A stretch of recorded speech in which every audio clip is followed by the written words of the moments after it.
வணக்கம். டாக்டர் புவனேஸ்வரன் பேசுகிறேன், cardiologist, Coimbatore BST hospitals. இப்போ பரபரப்பாக நம்ம எல்லாரும் பேசுகிற விஷயம் பார்த்தீங்கன்னா, மயோனிஸை பேன் பண்ணிட்டாங்க.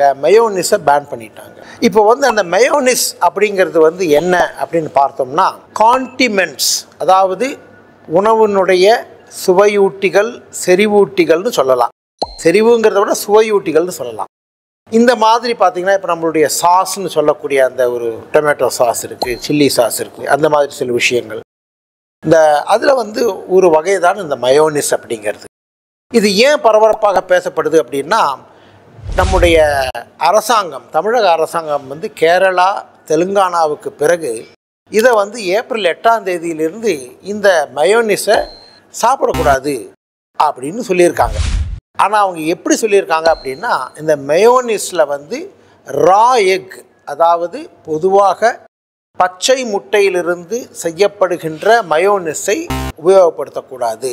ஏனென்றால் அதில் ஈகோலை, சால்மனல்லா என்கின்ற சில பாக்டீரியாக்கள் காரணமாக ஒருவருடைய உடல்நிலை பாதிக்கப்பட்டு அவர்களுக்கு பலவிதமான கோளாறுகள், முக்கியமாக அஜீரண கோளாறுகள், வாந்தி, காய்ச்சல், வலி, வயிறு உப்புசம் மாதிரி நிறைய வரலாம்னு சொல்லியிருக்காங்க. ஆனால் இந்த மயோனிஸ்லேயே வேறு சில விதங்கள்லேயும் அந்த மயோனிஸானது செய்யப்படலாம்.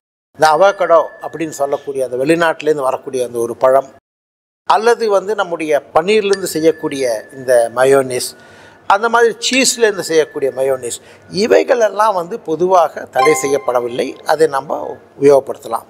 அதனால் இதில் நீங்கள் என்ன தெரிஞ்சுக்கணும் அப்படின்னா, இந்த செறிவூட்டிகளில் எந்த செறிவூட்டிகளாக இருந்தாலும் சரி.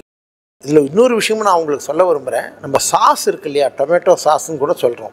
இந்த சாஸ்லேயும் நிறைய உப்பு, சில சமயம் அதிக சர்க்கரை, இதில் சேர்த்தப்படுகிற சில பொருட்களுக்கும் நம்ம உடம்புக்கு ஒத்துக்காமல் போகலாம். அதனால் எதுவாக இருந்தாலும் அளவாக சாப்பிடுங்க, அதிகமாக சாப்பிடாதீங்க. இந்த மயோனிஸ்னானது தடை செய்யப்பட்டதுக்குரிய காரணத்தையும் தெரிஞ்சிட்டீங்க. அதனால் இது நீங்கள் மற்றவர்களுக்கும் பகிர்ந்துக்கலாம். புரிஞ்சிட்டிங்களா? வாழ்க வளமுடன்.